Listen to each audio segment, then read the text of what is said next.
Right, so hey everyone and welcome back to another budget photography video. So today is a bit windy, so if you can hear the noise then I do apologise in advance. I do have a dead cat on, but the dead cat does keep falling off. So I'll try my best to keep the dead cat on. Anyway, today is a tutorial day, so I thought I'd show you guys how to make a hyperlapse with 3 things: a camera, a monopod, some free software I have on my iPad Pro that is available on iPhones as well. So I'm sorry Android users, you can't use this software, but there are lots of other free softwares available. Now that's out of the way, why don't we get to making the hyperlapse? So what do you need for this? Well, a camera. Doesn't really matter what one. I've chosen the 5D Mark II. And you need a monopod, although you don't really need a monopod, but it does make things easier. So in theory, you do just need a camera.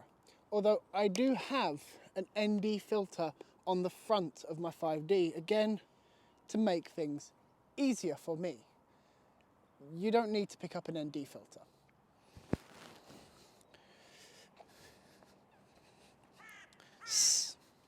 So what I'm going to do is I'm going to walk backwards. Well, I'm going to try and walk backwards and talk to you guys and almost fall over. I'm going to attach my monopod to my 5D.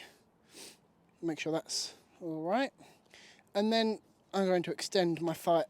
I'm going to extend the monopod out fully, just so it can fully lock into place. And then what I'm going to do is I'm going to change my settings. So I'm going to open up my live view and I'm going to have a look at what my camera can see. Now, because I have an ND filter, it can't really see much. So I'm going to change my settings. I'm going to bring my aperture all the way down to an f/22 and I'm going to bring my ISO down to an ISO of 100. And I'm going to bring my shutter speed, whoops, wrong switch, all the way down until it matches what I would like. I'm going to close that because it won't let me go any slower. So I'm going to use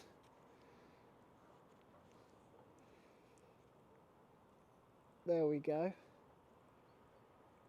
I'm going to use the exposure meter within the camera. I'm going to turn off autofocus because I'm going to do a test image.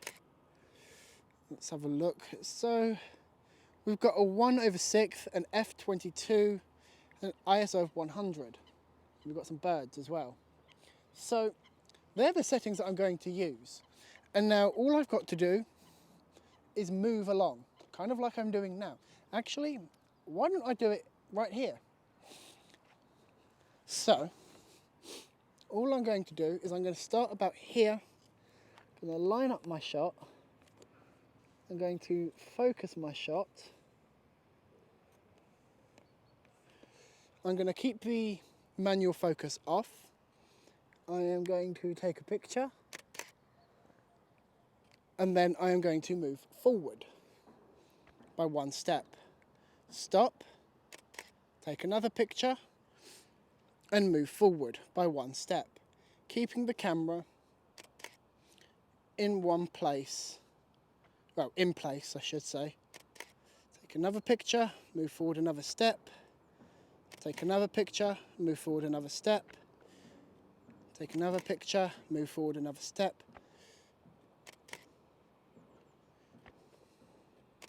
Always keeping it at the same distance really, same distance, same height, same exposure, same focus, everything.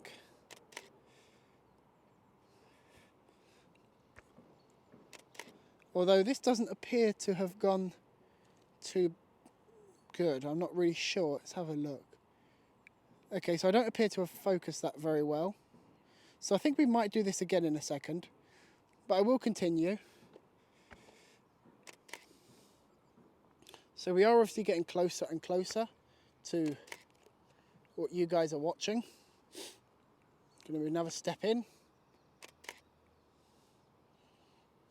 And then the last one.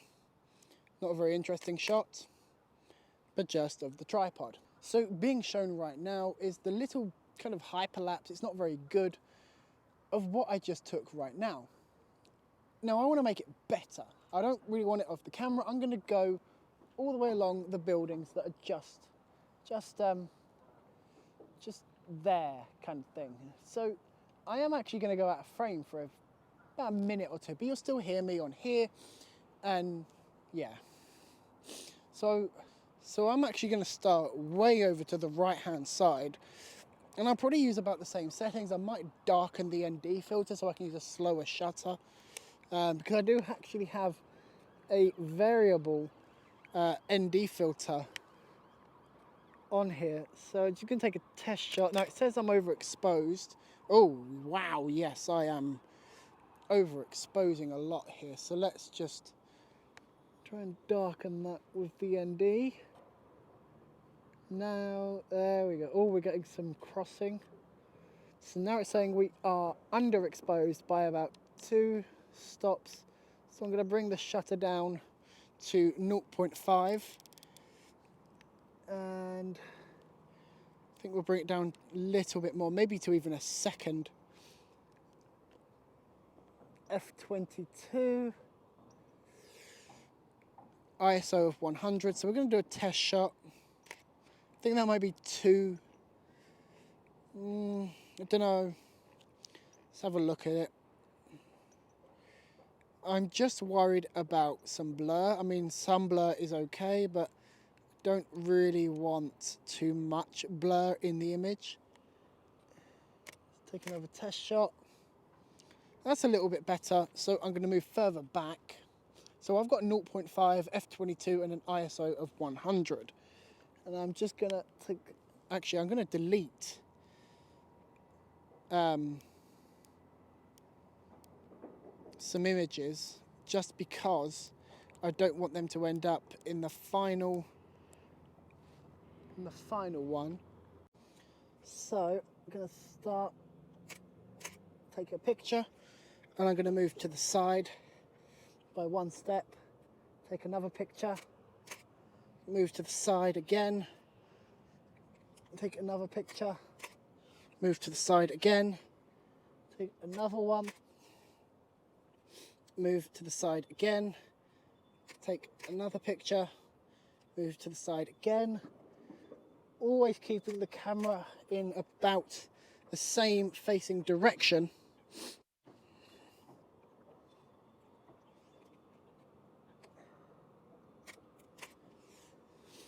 So that you always get the same results every time. The only difference is the fact that you've just moved like maybe a foot or even less, maybe, all depending on how detailed you want your hyperlapse to be.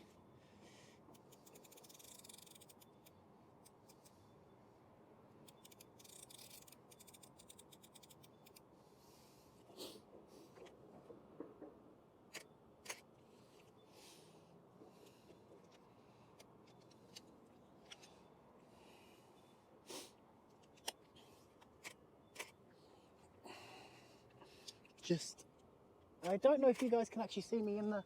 No, you can't. I've just looked over at the camera. You guys can't see me. So let's keep moving.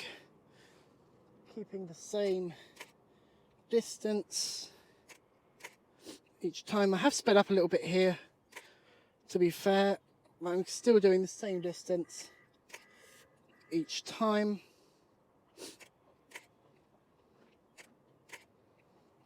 Let's just put that there. There we go. And now I come to an actual kind of difficult part, because I have to kind of move kind of backwards rather than to the side, which is kind of a shame, but it will give it a different kind of effect, if I'm honest. Ooh, I've walked too far. There we go.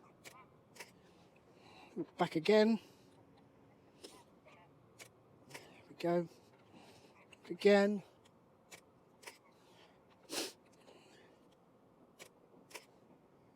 There we go. to the side again. I think I should be in frame now.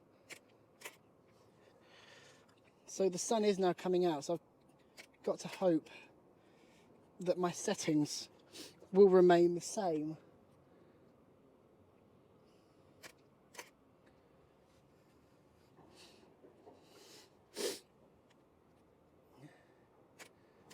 Or I'll have a very, very inconsistent hyperlapse of the buildings.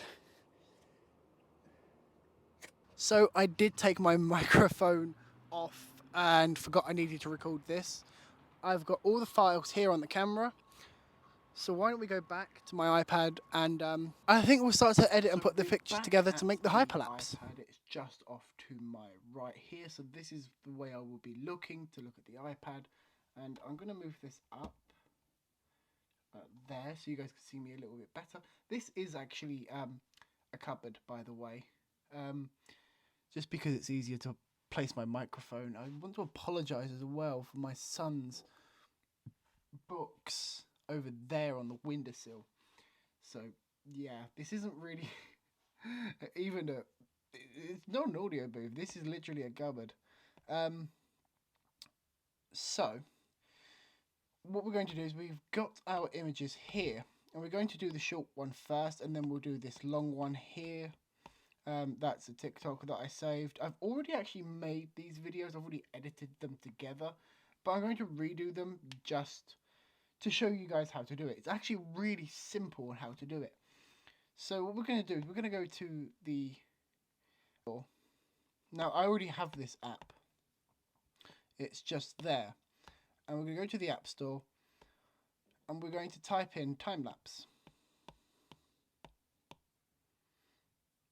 Time-lapse, like that. And we're going to, whoa, that's a light panel. And we're going to scroll down until we come to this app called iMotion. And we're going to obviously download it. Now I just need to open it, so I have opened it. So there are the two projects that I've actually already made. Now we're going to tap New Movie. We want to import rather than create a time lapse. We want to import, and we push Start. We find our projects, and we tap individually each individual picture that we want. Now the software itself will do majority of the work. All we've got to do is just, oh, I hit the microphone there. All we've really got to do is just tap, and that's really about it. So you can see it's now importing the pictures, importing. It does it quite quickly, and there is the project. Now this is currently at 15 FPS or 15 frames per second, and we can change that. We can move that quicker to about 25 maybe, 24, 25 frames per second, or we can move it right the way up to 30 frames per second. Or we can move it all the way down to 1 frame every second, which is very, very slow, but you can see individual pictures. Excuse me, I do need a drink. Told you it was a cupboard, there's a shelf above it. So yeah, we can pick maybe about, I think maybe 11 frames per second. Now, there are benefits and negatives to this. You know, I'm gonna stop this. I'm gonna go home for a second. There are benefits and negatives to using this app. The negatives are the fact that it is harder to edit the project in terms of color grading. So you are kind of stuck with this kind of not very nice movie. It looks okay, but you really do have to kind of get it right in camera, and that's where I've kind of mucked up with the second one actually. But the benefit of it is the fact that it does support 4K. I mean, when you're shooting a hyperlapse or a time lapse with pictures, you're not shooting 4K, you're not shooting 720p, you're not shooting 1080p, you're shooting about 8K or even 10K in some cases, because there is so much information there that just gets compacted down and made into a movie. So yeah, So let's go back to that. So we've got our 11 frames per second. I'm just going to push export to the photo library. That will then export. And it's been exported to the photo library. And if I go and have a look, here it is. It's on for a second. And there we go. I can push play again. And I can just scribble through that if I want. And there we go. So I've pulled up my editing software to kind of show you guys what I'm actually talking about. So if I go in get this project that we have just edited together, we've just put it together, we'll watch over that to have a look. So there we go, very, very short. It's only on for about a second. Perfectly fine. And we'll go into the color grading here in LumaFusion. And we'll go to original because we want to color grade the original. Now I want to bring up that, but I want to bring in some contrast. About there. We'll bring down the vibrancy of it. Maybe we'll bring in some saturation. See, it's a very, very dull looking day. So I do want to brighten it up. I'm going to drop some of them highlights a little bit. Maybe warm it up a little bit there. So you see, we've not really got much room to colour grade. We lost the ability to kind of colour grade that when we turned this into a movie. We could have individually colour graded but for me that would have taken too long, personally. I keep moving too close to the camera, so I am really sorry. I keep moving too close to the camera. And then you guys can't see me properly, so let's move that maybe about there. So let's just try bringing just the brightness up. I usually hate bringing up the brightness because it usually just destroys the image. But this is such... You see what I mean? It's just... Yeah, it's just such a bad file to actually edit. And unfortunately, we've lost all of the editing information when we turn it into a movie, as I just said. So, what can we do? Well, what we can do is we can go into Lightroom. And there's the pictures from last time. And we can import all of...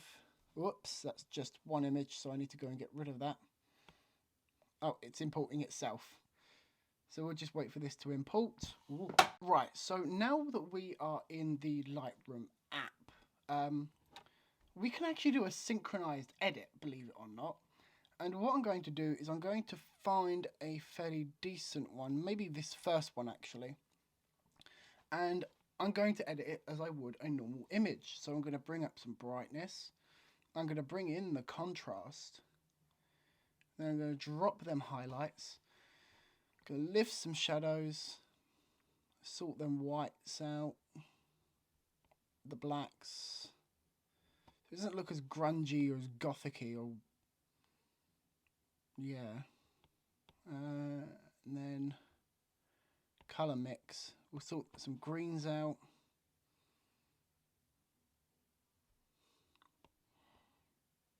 I think I'll introduce some yellow. I must say, I really don't like editing this for some reason. I don't know what it is, but you know what? I'm probably just gonna... Ooh, let's have a look. Now these are Peter McKinnon presets.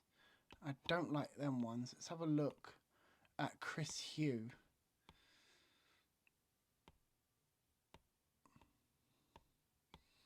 I do quite like this one and this one, so I think we'll go with this one. And then what I'm going to do is something that I've literally just learned to do.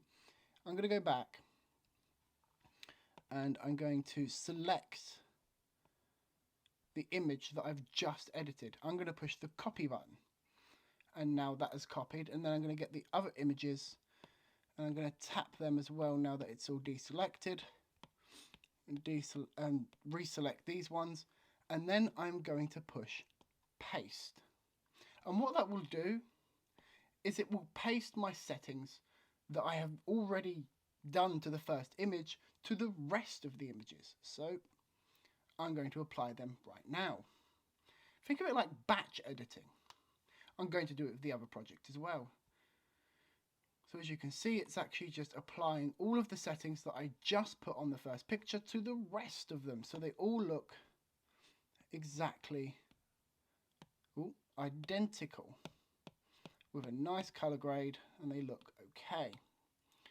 And now what I'm going to do is I'm going to go up to these ones. Now these ones, this project I'm not actually very happy with because it didn't really come out very well. It's just not a very good image. I got interrupted as well, which I didn't actually include in the video.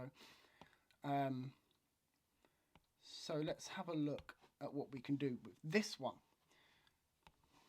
So I'm going to bring up the exposure quite a bit actually, I think, because I can. I'm going to drop them highlights and lift some shadows, lift the whites. No, drop. Let's drop the whites. Look at the blacks. And then I'm going to bring in some yellow, just like that. I think we'll have a look again at presets.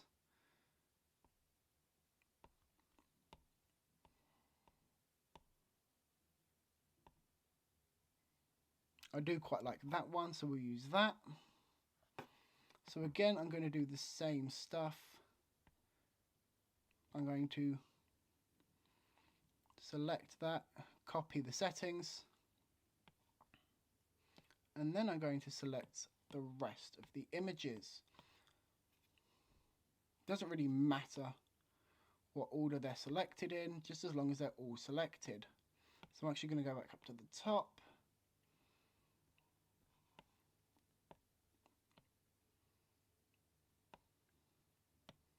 And select them all like that.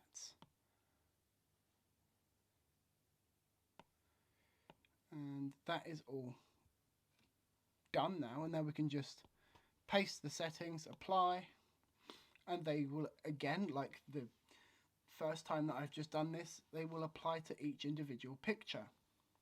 Excuse me, I need another drink.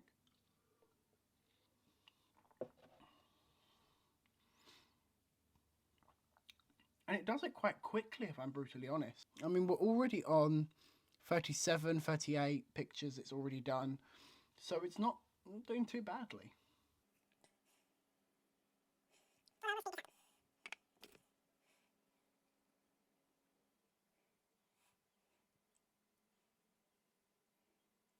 So now it's done the editing for me.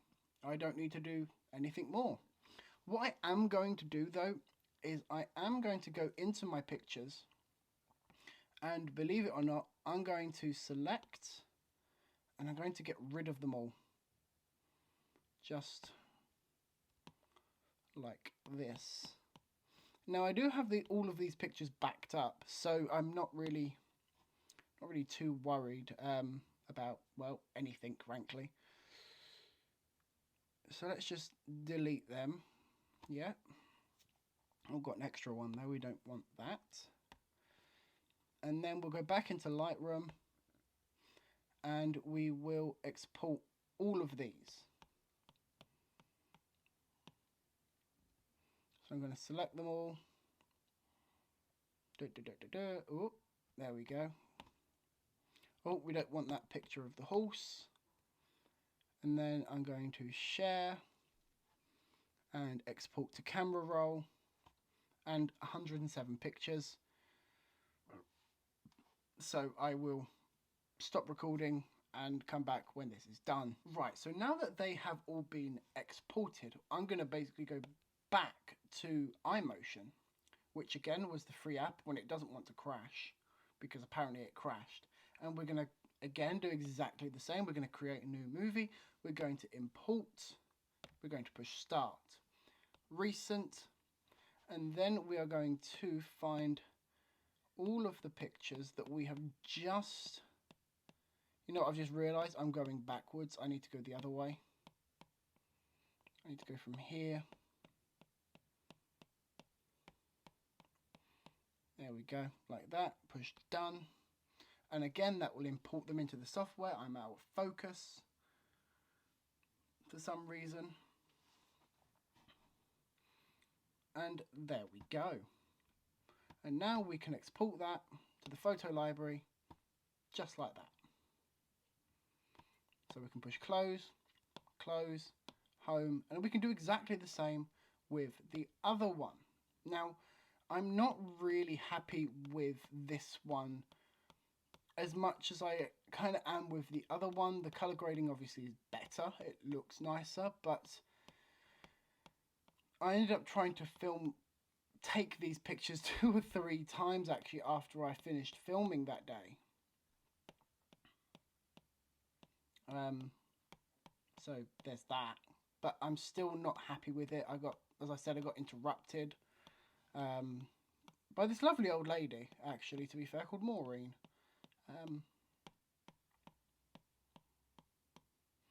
So we're just going to select all of these pictures, and my arm is now hurting like hell.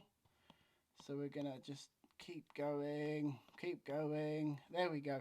So apparently we keep losing some pictures. We started off with 122, then we went down to 107. Now we've only got 92. So we've lost some pictures somehow. But we'll push done, we'll let them import, and we'll see what we get. 19, 20, 21, 23, 24, 25, 26, 27, 28, 29, 30, 31, 32, 33. Come on. Come on. I have such a janky setup in here today. Like, hang on. This is what it looks like without the main light on here. Yeah, it doesn't look good.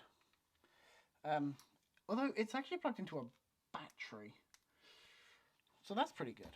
And then I've also got, for a secondary light, I've got this light panel. Although that does still look... there we go. While I was talking away, it was working. There we go. Ooh. It shouldn't be like that. So now you can see what I mean. It doesn't really look very good, but we can still sort this out. Hopefully. I am going to bring that down to 11 frames per second. Oh god, this is bad. You can still obviously see it's a time lapse, but the exposures and the edits do look pretty well good. We're going to export that to the photo library, and more waiting really. There is a lot of patience with something like this, really, to be honest.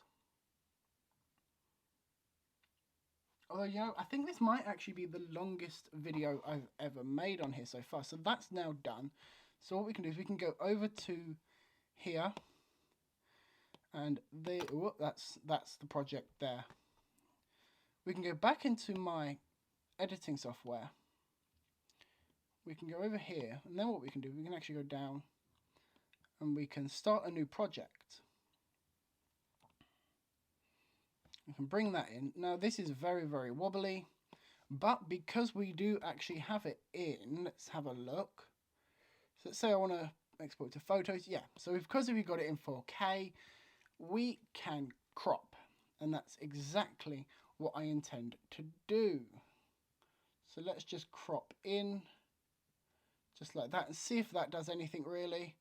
Don't think it will. No, it still looks like a pile of hot garbage. Now, in a lot of editing software, you can get a stabilization tool, but this one for here on the iPad, it doesn't have it, unfortunately. So we kind of have to deal with that. But anyway, we have our projects, and that is how to create a hyperlapse with a camera, and then defilter, and some free software. I'll catch you in the next one, guys.